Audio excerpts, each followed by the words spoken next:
मतलब इसको साधारण मत समझना कि आप ऐसे मौज मस्त, नहीं, खूब भजन करो। ब्रह्मचर्य बहुत जोर का ये यम है। ब्रह्मचर्य के बिना जीवन मृत है, मृत जीवन। ब्रह्मचर्य अमृत है। मन, वाणी, शरीर बड़ा भारी इनका साधना में योग है। अष्ट प्रकार के मैथुनों का सर्वथा त्यागी ही ब्रह्मचारी कहा जाता है। पूज्यपाद श्री उड़िया बाबा जी महाराज, मूर्तिमान ब्रह्म, ब्रह्मचर्य ही महान सामर्थ्य, परम पुरुषार्थ, भगवत प्राप्ति का प्रबल साधन है। परम सुख का, परम शांति का, परम स्मृति का, महान धृति का ये प्रधान साधन ब्रह्मचर्य है। जो इस साधन से हीन है वो मृत हैं, खुद देख ले। स्मृति काम नहीं, शरीर में विशेष रजोगुण का प्रभाव, भोग वासना से जलता हुआ हृदय, छल कपट, आगे चलकर शरीर पीड़ा से युक्त हो जाना, बुझा बुझा स्वभाव रहना, हृदय में एक विशेष चिंता, कल्पनात्मक भय, विषाद और पशुवत आचरण, ब्रह्मचर्यहीन जीवन।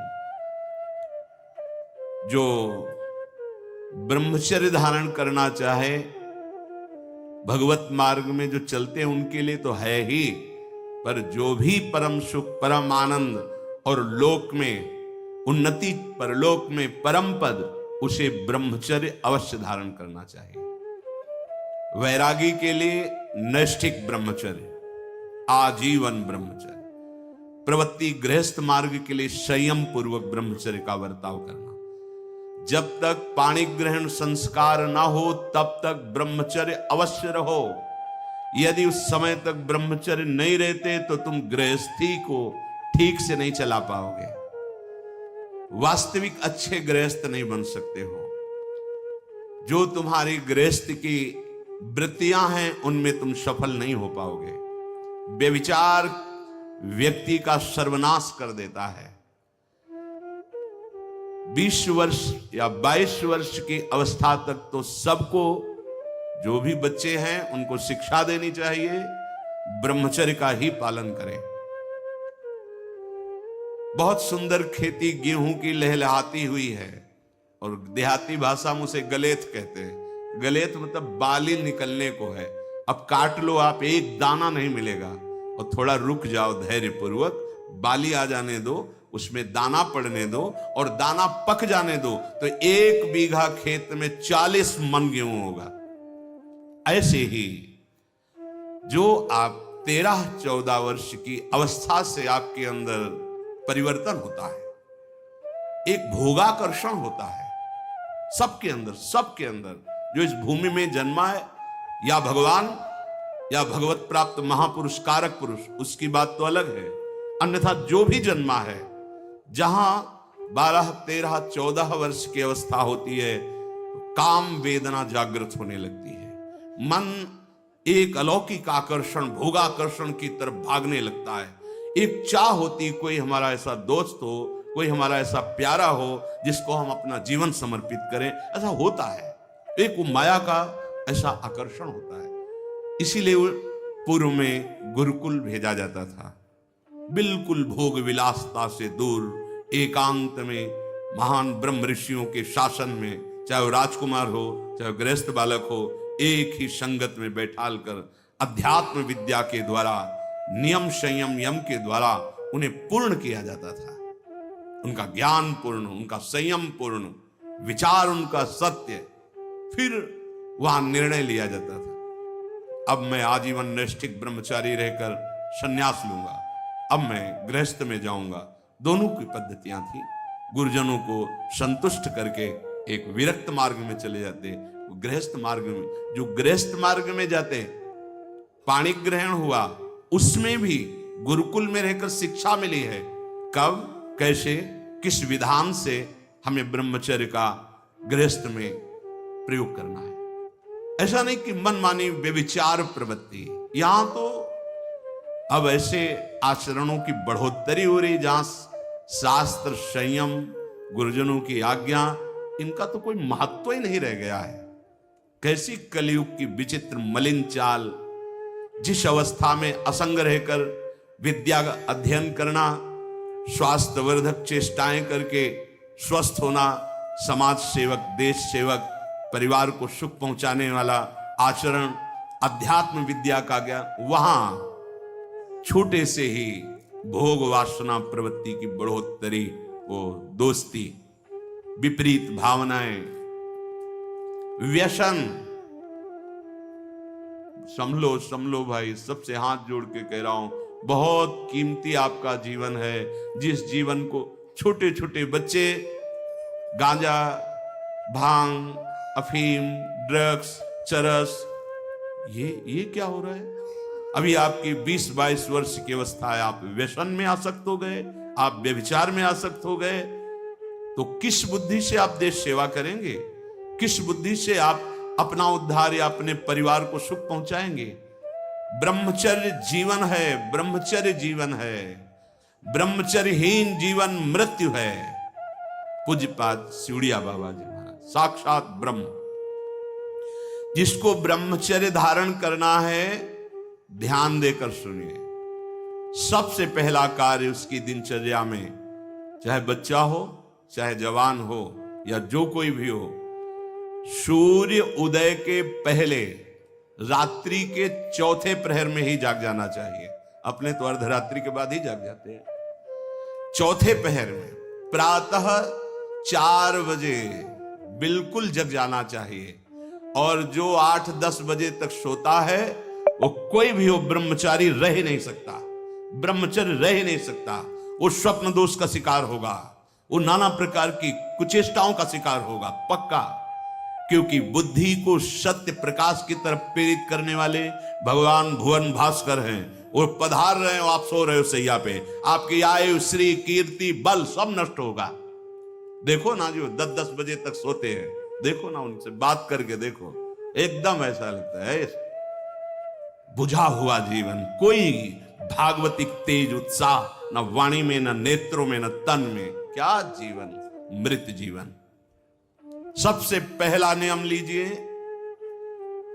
जहां भी आपको शब्द सुनाई दे, आपका जीवन ब्रह्मचर्य ही अमृत है और आपका जीवन ब्रह्मचर्यहीन ही मृत्यु है। ब्रह्मचर्य रहने के लिए आपको अपनी दिनचर्या सुधारनी होगी। प्रातः 4 बजे आपको उठना ही होगा, तभी आप ब्रह्मचर्य रह सकते हैं। अगर आप नहीं उठते तो आप देख लेना, इसका आध्यात्मिक प्रभाव पड़ता है। आप देखिएगा 3 बजे से लेकर के सूर्य उदय के तक अगर आप सोते हैं तो आपका स्वप्न दोष बढ़ेगा, आपका संयम बिगड़ेगा। अगर आप कोई ऐसी कुचेष्टाएं नहीं किए हैं तो स्वप्न दोष की संभावना ही नहीं होती।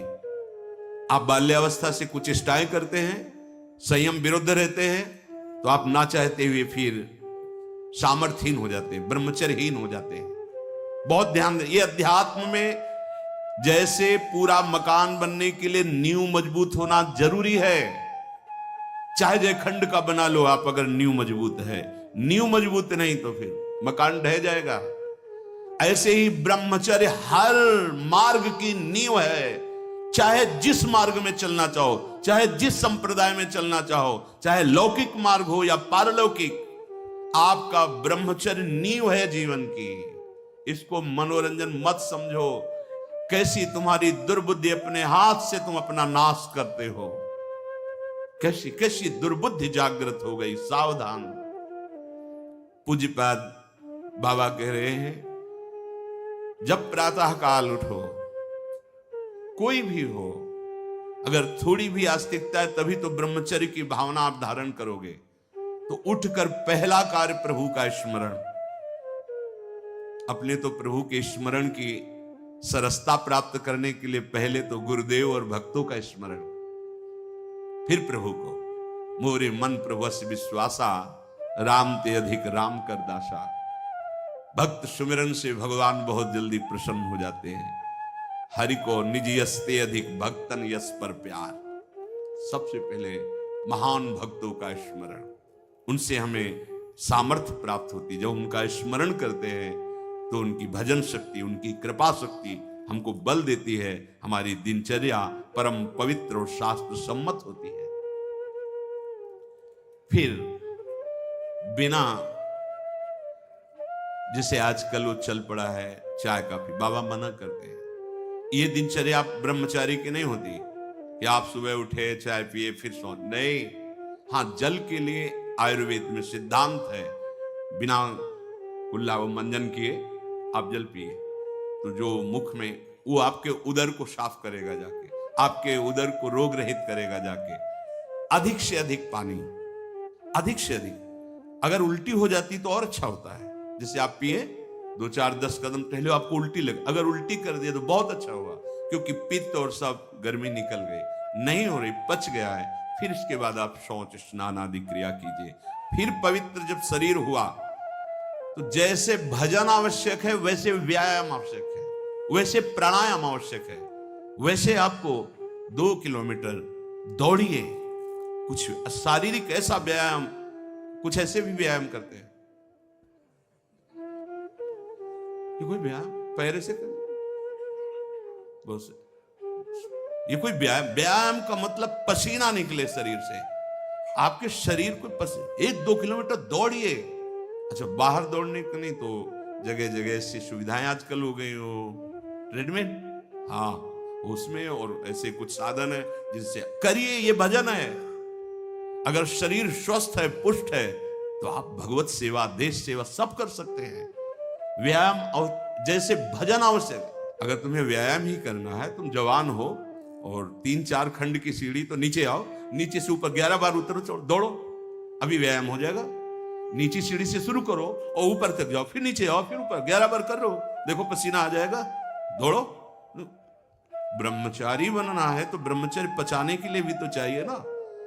अब आधा घंटा पद्मासन, 30 मिनट कोई बहुत नहीं होता। बैठ करके आप प्राणायाम, अनुलोम विलोम, जो भी, जो आजकल शिक्षाएं भी दी जाती है इसकी, आप उसको कीजिए। आसन पे बैठिए, आपका शरीर स्वस्थ रहेगा।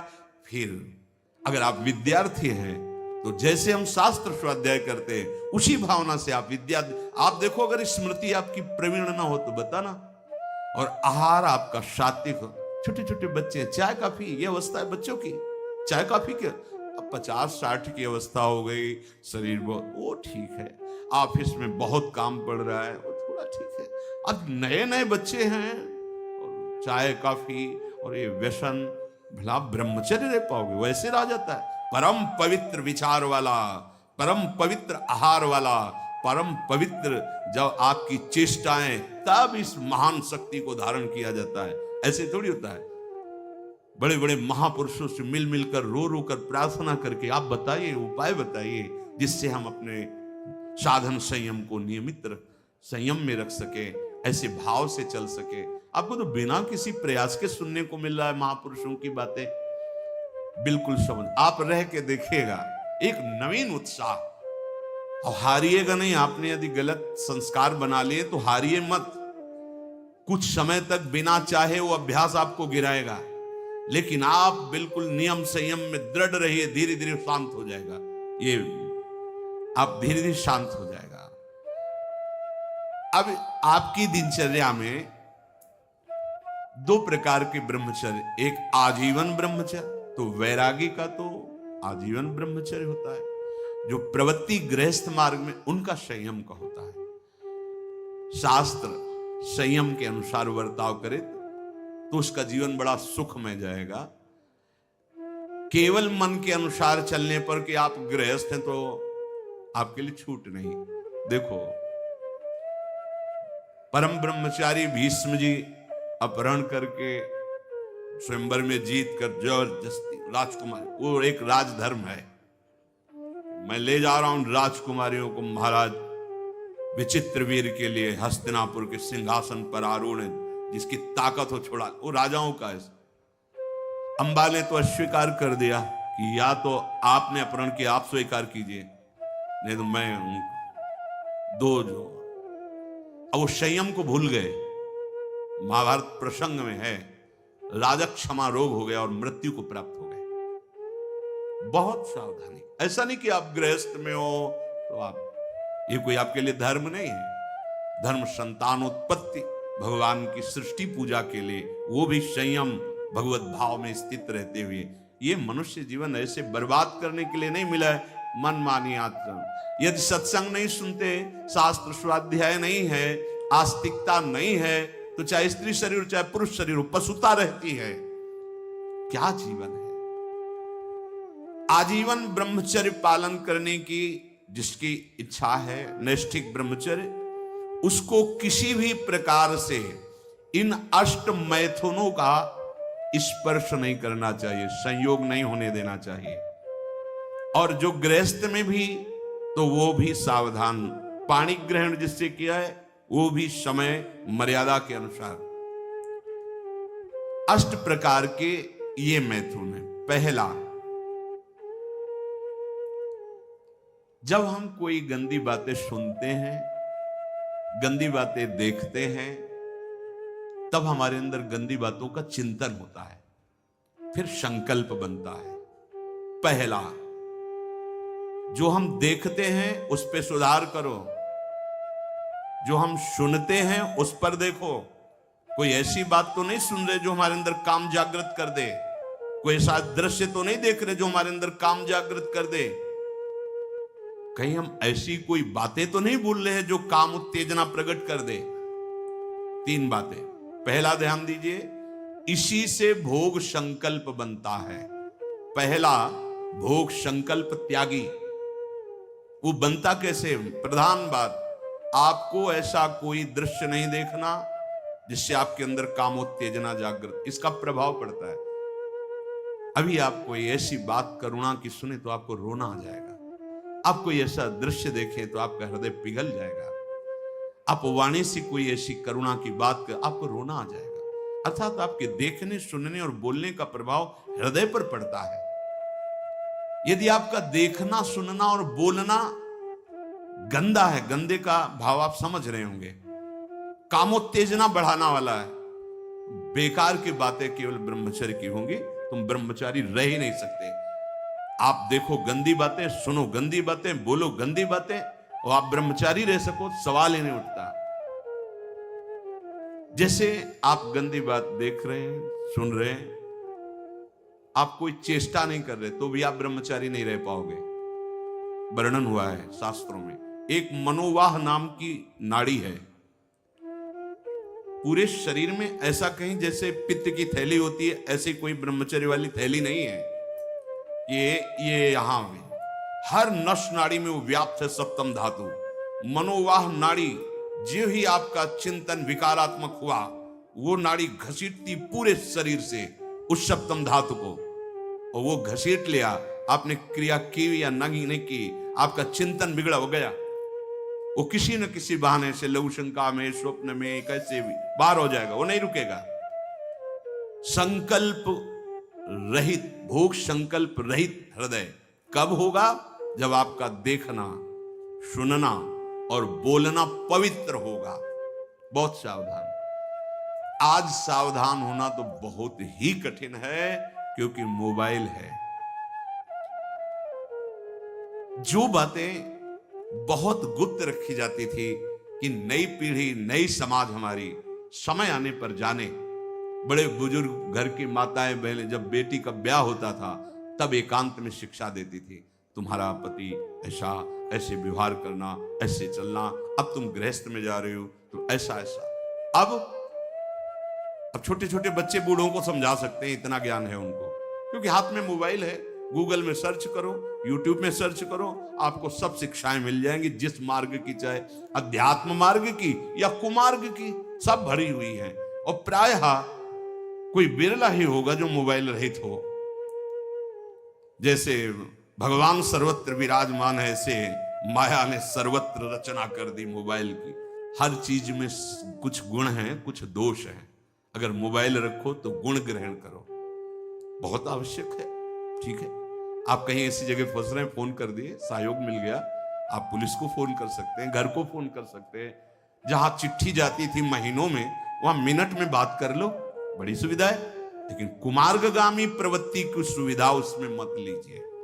अगर आप वो बातें देखेंगे, आपके पास मोबाइल है, एकांत हुए और आप 4 साधक बैठकर या 4 नौजवान बैठकर आप अपने को संभाल नहीं सकते। एक दृश्य देखा अजामिल ने कि एक वैश्या किसी के साथ जंगल में ऐसे, उस दृश्य ने नीच आचरणों में फंसा दिया।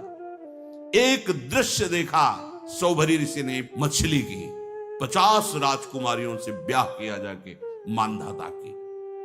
दृश्य ही देखने मात्र से भ्रष्ट हो जाना होता है। फिर आप उसको तो सर्च करके इच्छा करके देख रहे हैं। हाथ जोड़कर प्रार्थना है, इस आग से बचो।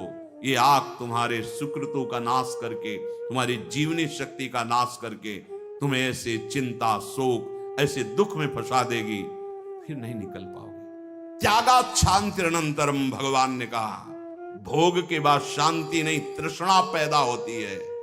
भोग के बाद शांति नहीं मिलती है। कुछ क्षण के लिए वो कामना का भोग किया इसलिए शांत लगता है, फिर उसके बाद जो उसकी तृष्णा पैदा होगी, वो तांडव देख रहे उस तृष्णा का, पशुवत आचरण। हम बातें बड़ी ऊंची ऊंची धर्म की करते हैं, लेकिन नींव नहीं है धर्म की। ये ब्रह्मचर्य पूर्ण जीवन के लिए अमृत पद है। चाहे गृहस्थी में हो, चाहे व्यापारी हो, चाहे किसान हो, चाहे, और विरक्त मार्ग का तो यही मुख्य ऐसा आधार है जिसके ऊपर वो विविध प्रकार की दैवी संपदा का अनुभव करता है। पहला है, जो आप देख रहे हैं, सुन रहे हैं, बोल रहे हैं, वो कामोत्तेजना वाला नहीं होना चाहिए, क्योंकि उससे आपके मन में संकल्प बनेगा। संकल्प भोग का बन गया तो क्रिया हो या ना हो, आप ब्रह्मचर्य नहीं रह पाएंगे। एक बार परमहंस स्वामी श्री ओंकारानंद सरस्वती जी महाराज, साक्षात मूर्तिमान ब्रह्म, नजफगढ़, कानपुर, गंगा के किनारे, बहुत ही ज्ञान संपन्न महापुरुष, तो हिम्मत करके पूछा गुरुजनों से तो अपनी बात, महाराज जी, पूर्ण ब्रह्मचर्य रहने में कई ऐसे साधकों में परस्पर वार्ता को कहते स्वप्न दोष हो जाता है, तो हम कैसे अखंड ब्रह्मचारी माने जाएंगे। महाराज ने वचन बोले, यदि आप कोई कुचेष्टा नहीं करते और कुछ काल के बाद ऐसा होता है, आपने स्वप्न में भी कोई गंदे दृश्य या गंदी भावना नहीं देखी, स्वाभाविक आप जगे ऐसा, तो बोले जैसे उफान आती है किसी वस्तु में, वो वास्तविक जो ब्रह्मचर्य, जो संतानोत्पत्ति वाला, वो नहीं निकल पाए। उसके ऊपरी भाग का, उससे कोई हानि नहीं होती। यदि आपने कुछ चेष्टा पहले से अभ्यास की है और आपका स्वप्न में गलत संकल्प बन गया है, फिर वो वैसा माना जाएगा। इसलिए संकल्प का त्याग करे, कभी कुचेष्टा न करे। स्वाभाविक कभी खान पान बिगड़ गया या कभी स्वाभाविक ऐसे अधिक श्रम, अधिक थक जाने से ऐसा हुआ, तो बोले वो ब्रह्मचर्य खंडन नहीं माना जाता, ऐसा होता है। दूसरा, अब हम सामने तो आंख नहीं मिला रहे काम भाव से, लेकिन हम छुप करके किसी शरीर को देख रहे हैं। किसी शरीर का प्रयोग इसलिए किया कि चाहे जो साधक हो, जिस भावना का साधक हो, काम भाव से किसी भी शरीर को देखना, वो उसके लिए अष्टमैथुनों में आता है और वो ब्रह्मचर्य नहीं धारण कर पाएगा। भावनाएं हैं अलग अलग, काम भावना का अलग अलग आरोप शरीरों में किया गया है। समय परिवर्तन के साथ बुद्धि का परिवर्तन होता जाता है, कामनाओं का अलग रूप होता चला जाता है। जो हमने कभी शास्त्रों में नहीं पढ़ा वो देखने को मिल रहा है। किसी भी शरीर की तरफ छुपकर या किसी बहाने से काम भाव से देखना, अगर ऐसा देखते हैं तो आप अष्टमैथुनों के अंतर्गत है और आपका भाव बिगड़ जाएगा, आप संयम से नहीं रह पाएंगे। एक बार दृष्टि भूल से चली जाए उसे देखना नहीं कहते। जैसे आप मारो, अचानक दृष्टि गई, बस आप हटा लीजिए। जैसे यमुना स्नान करने गए, गंगा स्नान करने गए, यहां जहां सब परिवार स्नान करते, अचानक दृष्टि गई है, अब दोबारा नहीं देखना। अगर दोबारा देख लिया तो अष्ट मैथुन के अंतर्गत आता, वो आपका भाव बिगाड़ देगा। भूल से दृष्टि चली जाए, तत्काल उधर से दृष्टि हटा ले। किसी भी माता बहन को, जिसको जो गृहस्थ में पाणी ग्रहण किया वो अर्धांगिनी, इसके अलावा जहां भी दृष्टि जाए अपनी दृष्टि को सुधारना है। जैसे हम अपनी मां के पास रहते हैं तो क्या भाव, कोई गलत भाव थोड़ी आता। अपनी बहन के साथ रहते हैं तो क्या गलत भाव आता है? वो तो राक्षस है जिसके अंदर गलत भाव है, वो मनुष्य थोड़ी है। अरे बहन बेटी मां है तो परम पवित्र, इनके तो चरण रज माथे पे रखते हैं, माथा इनके चरणों में रखते हैं। देखो कितनी सुंदर रीति हमारी ने तो देखा है। कभी बेटी से पैर नहीं छुआते थे पिता, पैर छूते ही थे। हाँ, बेटी के पैर छूते, ए देवी दुर्गा के स्वरूप मानते, एक कन्याएं ये सब भगवती का स्वरूप है, ऐसा मानो। और बहन जब राखी बांधती है तो भाई तो माथा रखता ही है, चरण छूता ही है, पूज्य भाव रखना। ऐसे ही जननी सम जान ही परनारी, ये सब भगवती अम्बा की अंश स्वरूपा है। अपने लोग तो सब श्री जी की सखियां हैं, लाडली जी की दुलारी प्यारी सखियां हैं, अपने को ऐसा भाव। अगर हम स्त्री को, किसी भी स्त्री शरीर को देखकर भोग भावना करते हैं, हमारा पतन निश्चित है। कोई क्रिया हो या ना हो, यह चिंतन वाली बात है, ध्यान रखना। किसी भी माता बहन को भोग बुद्धि से, जैसे शास्त्रों में कहा गया नरकस्य नारी, बात है कि तुम्हारी भोग भावना जो नारी के प्रति है, यह नरक पहुंचा देगी।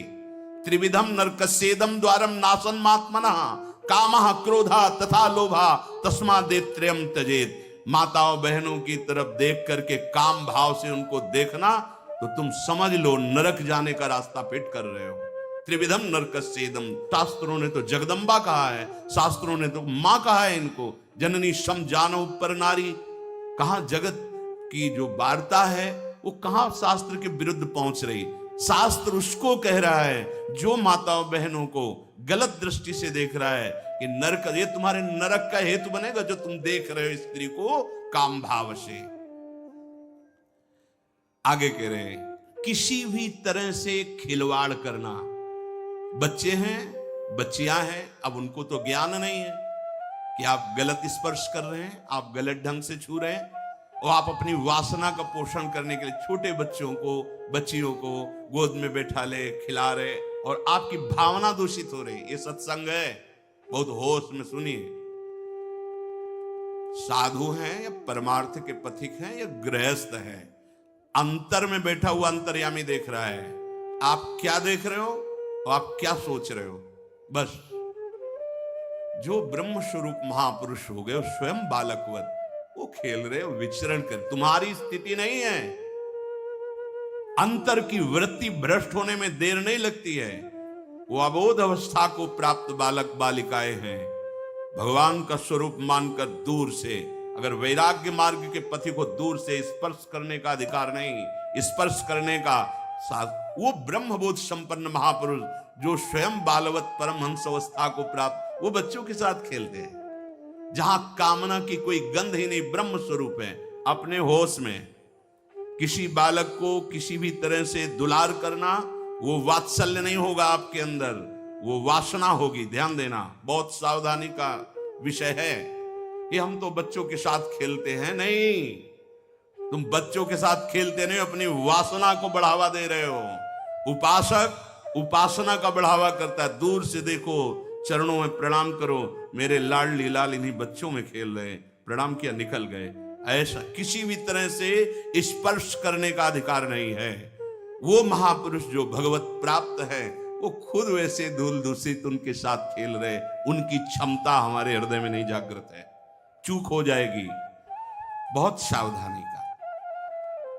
एकांत में किसी भी तरह का व्यवहार करना विपरीत शरीर से, काम चेष्टा नहीं कर रहे, पर हंसी मजाक, छूना, खेलना, बातें करना, वो आपको भ्रष्ट कर देगा। सावधान। विपरीत आकर्षण जहां आपका काम भाव बन सकता है, एकांत में नहीं। व्यवहार करने के लिए जिनको सेवाएं मिली हैं 2-3 एक साथ, तब व्यवहार कीजिए। अकेले वार्ता करने वाला अपराधी माना जाएगा। क्यों?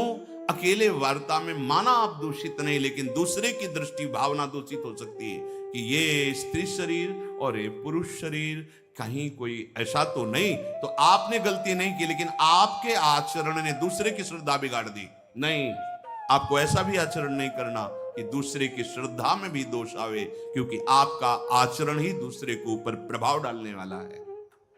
एकांत में कोई भी ऐसी हंसी मजाक चेष्टा विनोद, भले भागवतिक हो, लेकिन विपरीत शरीर जिसमें काम भावना होती, नहीं करना चाहिए। समाज में बहुत सावधानी पूर्वक व्यवहार करना चाहिए। एकांत में किसी भी ऐसे विपरीत शरीर का ऐसे हंसी मजाक करते हुए स्पर्श करने से भावना में काम प्रभाव जागृत हो जाता है। बलवान इंद्री ग्रामो विद्वानमपि कर्षति, साधारण की तो बात जाने दो। किसी भी जीव को मैथुन करते हुए एकाग्रता पूर्वक देखना, मानो कोई पशु पक्षी आदि ऐसे मैथुन धर्म से अचानक दृष्टि गई, राधा राधा राधा, अगर आपने एकाग्रता पूर्वक देखा तो ये दृश्य आपको भ्रष्ट कर देगा। फिर मोबाइल में देखने वाली तो बात ही जाने दो। अचानक दृष्टि गई किसी पशु पक्षी आदि में, राधा राधा, अपनी दृष्टि नीचे की चल दिए। अगर उसका चिंतन बना, उसको एकाग्रता पूर्वक देखे तो कुछ क्रिया नहीं होगी। मनोवाह नाड़ी इतनी सामर्थ्यशाली, जहां चिंतन हुआ काम का, वो पूरे शरीर से सप्तम धातु को, ब्रह्मचर्य आपका क्षीण हो जाएगा। बहुत सावधानी की जरूरत। वीर्य, प्राण, मन, इन तीनों का परस्पर घनिष्ठ संबंध है। एक भी स्थिर हो जाए तो तीनों स्थिर हो जाएंगे। ब्रह्मचर्य ठीक, मन एकाग्र और प्राण सूक्ष्म। सूक्ष्म प्राणों के द्वारा ही परम योग को प्राप्त किया जाता है। स्थूल प्राण, बहुत खाना, बहुत चर्बी बढ़ाना, ये साधन हो पाएगा? शाम ऐसे आटा लगा दिया जाए, उड़े ना। श्वास प्रश्वास चल रही, उस आटे पर धक्का भी नहीं लगना चाहिए, तब समझना चाहिए कि प्राणवायु सूक्ष्म हो रही। इन बातों का कोई ध्यान ही नहीं हो रहा, बस मनमानी आचरण। बहुत इतना खा लिया और उसी पचाने में पूरी शक्ति लग गई। भजन और एकाग्रता और इंद्रिय संयम तो बात जाने दो, इतना पा लिया। वीर, प्राण, मन, तीनों का परस्पर घनिष्ठ संबंध है और उपासना में तीनों का बहुत बड़ा योगदान है। प्राण सूक्ष्म, देखो नाम जब आप श्वास लेते हैं आराम से और नाम चल रहा है, फिर श्वास आराम से, नाम चल रहा है। अब स्थूल प्राण है, बैठे हो, सुनाई दे रही आवाज प्राणवायु, सांप की सी फुसकार निकल रही। आप साधक हैं, आप उपासक, इतने स्थूल प्राण, तो आप मंत्र कहां चला पा रहे हैं? इसका मतलब मंत्र नहीं चल रहा। आराम शांत श्वास। प्राण जिसका ब्रह्मचर्य ठीक है, बिना प्राणायाम के भी वो सूक्ष्म हो जाएगा। जिसका प्राण सूक्ष्म है, ब्रह्मचर्य ठीक है, मन को एकाग्र करने के लिए ज्यादा श्रम नहीं करना पड़ता। ये तीनों एक तार जुड़े हुए हैं। ब्रह्मचर्य ठीक नहीं, मन भयानक चंचल बदमाश होता चला जाएगा, गंदी से गंदी बात पेश करेगा आपके सामने, गंदे से गंदे आचरण करेगा, भूल जाएगा कि हम मनुष्य हैं, पशुवत आचरण में उतार देगा। ब्रह्मचर्य, प्राण, मन, तीनों का परस्पर बहुत घनिष्ठ संबंध है। एक स्थिर कर लो, ब्रह्मचर्य, बहुत गंभीरता स्वभाव में आ जाएगी। ब्रह्मचारी का स्वभाव गंभीर होता है, विचार परिपक्व होता है, स्मृति प्रवीण होती है उसकी, और हर कष्ट सहने की सामर्थ्य होती। गर्मी, सर्दी, बरसात, पीड़ा, अपमान, निंदा, वो महान शीतलता अंदर प्रदान करता है। मस्ती एक रहती है, और कहीं निरंतर भजन और ब्रह्मचर्य, फिर क्या दुर्लभ रह गया संसार में उसके लिए। इसलिए हमारे शास्त्रों ने, ब्रह्म ऋषियों ने ब्रह्मचर्य पर बहुत जोर दिया है। ब्रह्मचर्य रहने वाले उपासक को इन बातों का ध्यान देना चाहिए। यदि कब्ज पेट में रहेगी तो बिना क्रिया के भी ब्रह्मचर्यहीन होने लगोगे। गर्मी बर्दाश्त नहीं ज्यादा, ये जितने नए पदार्थ पाने वाली लोलुपता है, ये सब ब्रह्मचर्य नाश करने वाली है। ये जो आप जिसे पिज्जा कहते हैं, इसमें जो ऊपर लेप लगाए जाते हैं, जो बनता है वो गरिष्ठ है, बहुत गरिष्ठ है, पाचन तंत्रों पर भारी प्रभाव बनाकर एक कब्ज बनाने वाली चीजें।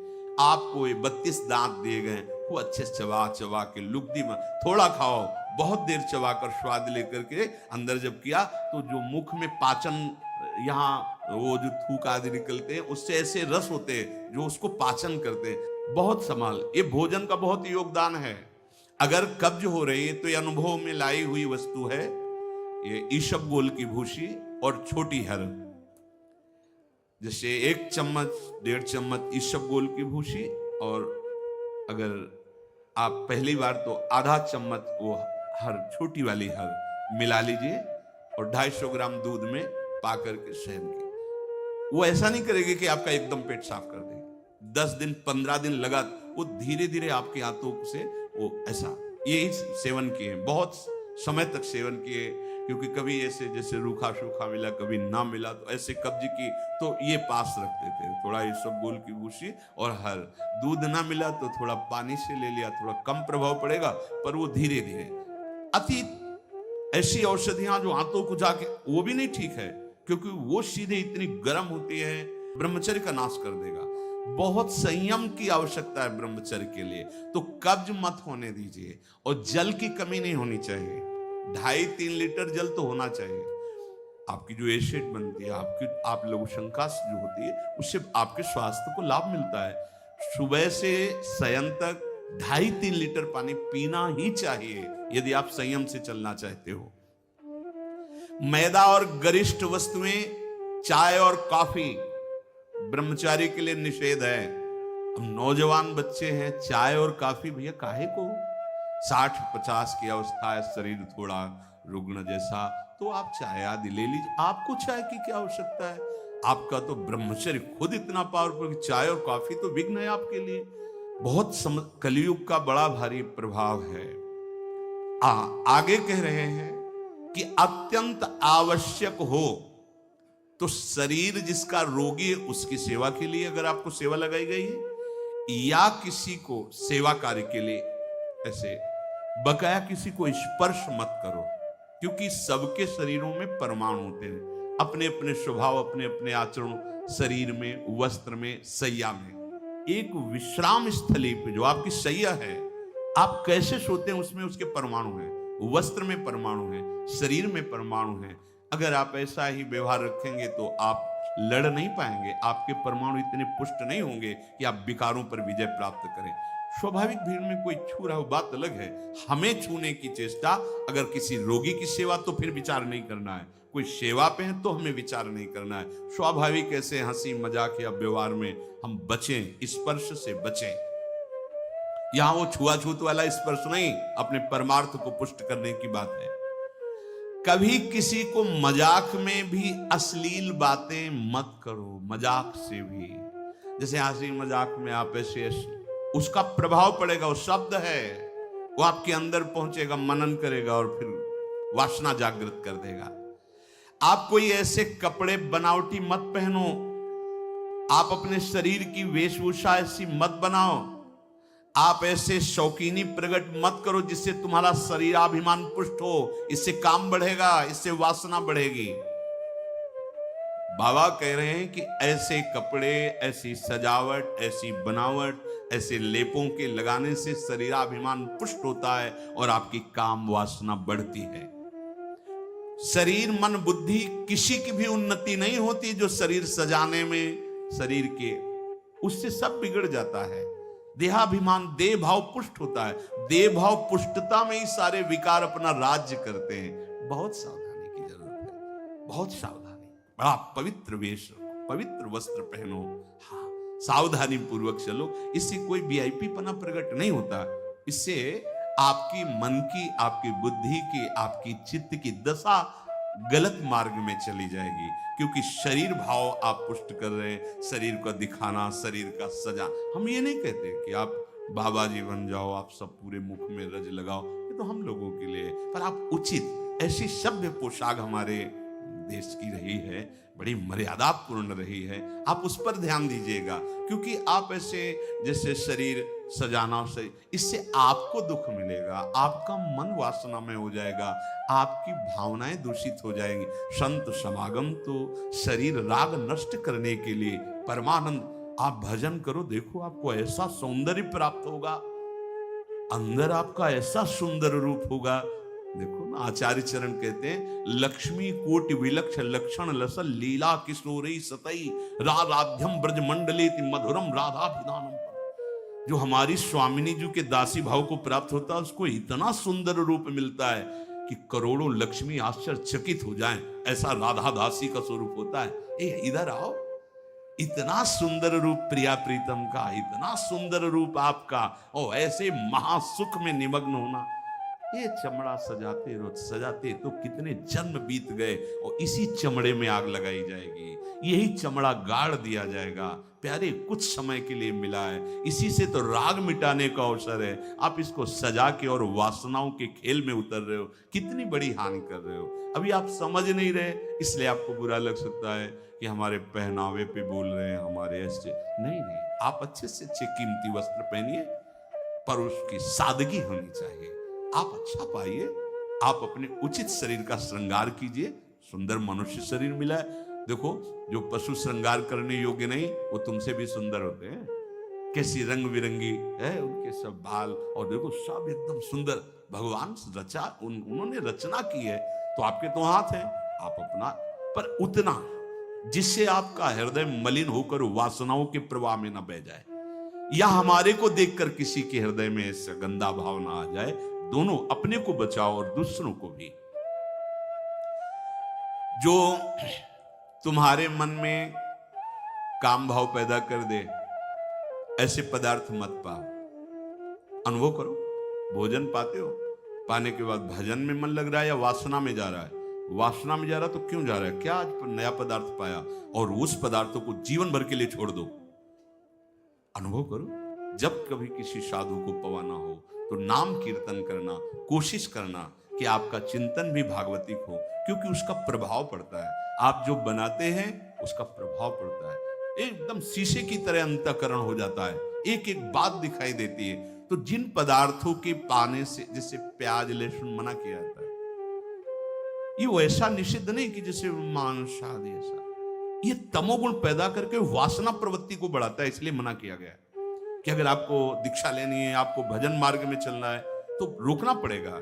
ये निद्रा, आलस्य, प्रमाद, तामस, क्रोध, वासना, इसको प्रकट करने वाला है, इसीलिए संतों ने इसको निषेध कर दिया। नहीं तो इसकी उपज बड़ी पवित्र थी, जैसे जहां आलू पैदा होती है वहीं पैदा होता है, भूमि में तो होता है, पर उसका प्रभाव, जैसे तुलसी के पत्ता पास में गांजे का पेड़, वो भी तो ऐसी जगह मिलेगा, लेकिन वो प्रभाव तमोगुण पैदा करके व्यसन हो गया। तुलसी जी परम पावन, भगवत अनुराग बढ़ाने वाली बन गई।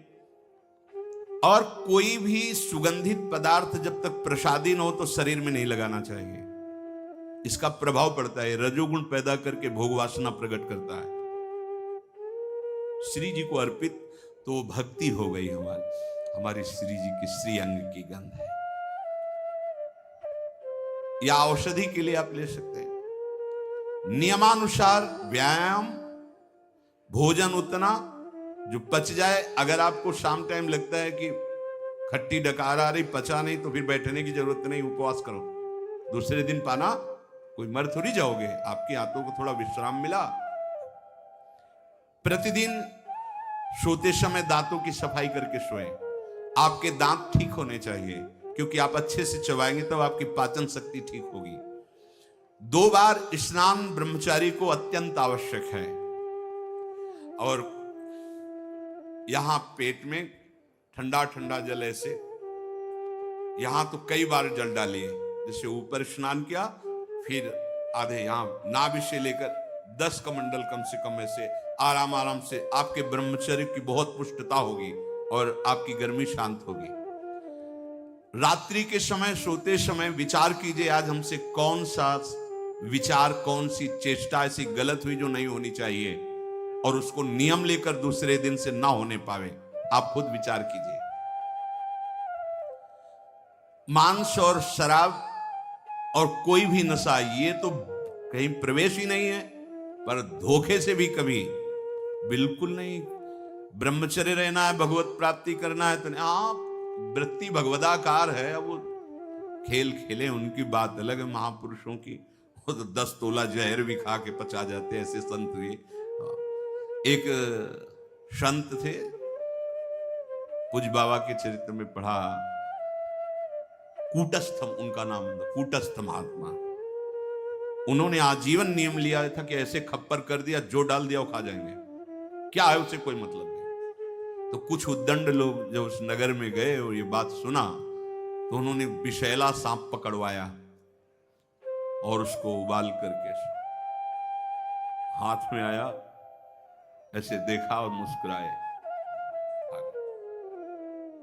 जो महापुरुष है, उनकी क्षमता, उनकी स्थिति वो अपने में नहीं है।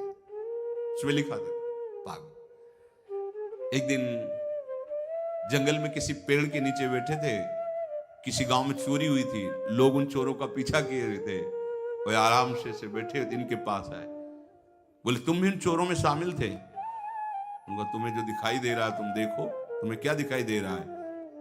बहुत गुस्सा, अंधेरा था, बहुत गुस्सा है तेरे अंदर, और डंडा चलाए। जब एक ने कहा देखो तो कौन है, तो फिर वो तुम महात्मा हो, बोले तो तुम निर्णय करो कि कौन है। अरे बोले गलती हो, कोई बात नहीं, जब कुछ नहीं, पीट रहा है तो कुछ नहीं, उसमें जहरीला सांप दे दिया तो कुछ नहीं। अब वो एक हिमालय की तरफ जा रहे थे, तो उस समय सिंह दहाड़ा, तो ऐसे छड़ी लिए थे, ऐसे खड़े हो गए, बोले सुनो, अगर तुम्हारा आहार निश्चित हो गया है शरीर, तो तुम्हें हल्ला मचाने की जरूरत, इसे खा लो, और नहीं हुआ तो चले जाओ। वो चल रही है, वो चल रही है, भले स्थिति है। तो हमको अपने कोई भी व्यसन साधना में, देखो सबसे पहली गलती तो ये होगी कि वो व्यसन हमें अपना चिंतन कराएगा। समय पर हमें कोई व्यसन नहीं करना। और ध्यान से सुनिए, ब्रह्मचर्य पालन के लिए इमली और खट्टे पदार्थ बिल्कुल जहर है ब्रह्मचारी के लिए। ब्रह्मचर्य पालन के लिए लाल मिर्च, प्याज, लहसुन, गरम मसाला, जो सब्जी है, ये बढ़िया। दोपहर में भोजन के पश्चात 15 से 30 मिनट तक विश्राम। सोना नहीं है, करवट थोड़ा इधर मध्य में बाएं ले, उठ के बैठ गए। दिन में नहीं सोना। जो रात्रि में सेवा करते हैं उनके लिए छूट है। अब रात्रि में बंगला बना रहे हैं श्री जी का, या जो सेवा परायण है, जिनका अखंड नाम कीर्तन हो रहा, रात्रि में ही कीर्तन है, दिन में सोना नहीं, रात्रि में कीर्तन करना है, तो चल कैसे पाएंगे? वो दिन में सो ले। सायंकाल के समय भोजन निषेध है, संध्या का समय हो रहा हो, भोजन निषेध है, शास्त्र स्वाध्याय निषेध है, उस समय कीर्तन, नाम जप आदि। और रात्रि में भोजन पाने के 30 मिनट भ्रमण करें, भोजन पाने के बाद घूमिए, फिर शयन कीजिए। अगर ब्रह्मचर्य रहना है, नहीं सब खा पी के और दूध पी के फिर सो गए, फिर नहीं ठीक रहेगा। दिन में उपासक को कभी नहीं सोना चाहिए, ये छूट उसके लिए जो रात्रि में सेवा परायण है, जगते हैं। यदि रात में आपको जगना पड़े तो अपनी नींद पूरी करने के लिए उससे कम समय में काम चला लीजिए। अधिकतर दाईं करवट से सोना ब्रह्मचर्य के लिए लाभदायक रहेगा। सोते समय भगवत चिंतन अत्यंत आवश्यक है। यदि आप सोते समय छूट दे दी तो गलत चिंतन उस समय जरूर होगा, और गलत चिंतन हुआ अगर सो भी गए तो धोखा हो जाएगा, और अगर जगते रहे तो धोखा हो जाएगा। सोने के समय ऐसे सावधान रहो जैसे मरने वाला सावधान रहता है कि अब तो मृत्यु आ रही है, राधा राधा, ऐसे सावधान। जब एकांत कर्म में तो बिल्कुल सावधान। उस समय क्या करते हैं हम लोग, असावधान हो जाते हैं, छूट दे देते हैं। अगर मोबाइल है तो मोबाइल में लग गए, नहीं तो चिंतन मनन वो कहीं ना कहीं भटकाव में आ जाएगा, भटकाव में आ जाएगा, आपसे धोखा हो जाएगा। बहुत सावधानी बात मान लीजिए, आपका एकांत परम पवित्र और सावधानी पूर्वक होना चाहिए। जब तक नींद ना आए, अपने लोगों ने तो यह अभ्यास किया गुरुजनों की आज्ञा से कि जैसे अब दिनचर्या पूर्ण हुई, अब शयन करने जा रहे तो माला लेके बैठ गए। जब तक ऐसे नहीं हुआ तब तक माला नहीं हटानी, बैठे। जब लगा कि अब बस सो ही जाएंगे, कभी कभी माला छाती में रखे ही सो गए, फिर जगह फिर शुरू हो गया। भजन नहीं, अगर भजन उस समय एकांत में नहीं करते तो बकवास है, ब्रह्मचारी नहीं बन सकते। बहुत चंचल मन है, किसी न किसी बहाने से आपको धर्म भ्रष्ट करेगा, ब्रह्मचर्य भ्रष्ट करेगा। बहुत सावधान। उपन्यास, अश्लील पुस्तकें, अब बाबा के समय तो मोबाइल नहीं चला था ना, नहीं तो वो भी लिख देते।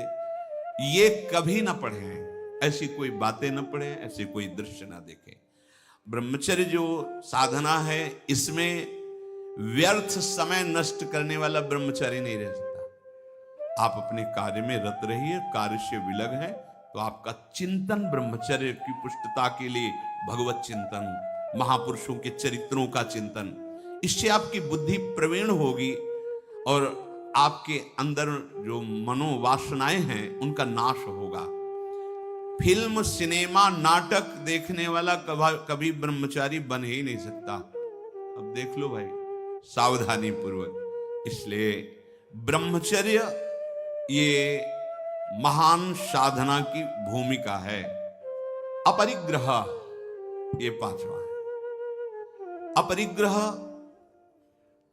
जितनी तुम्हारी आवश्यकता वास्तविक सेवन के लिए, उतनी वस्तु पर अधिकार रखो।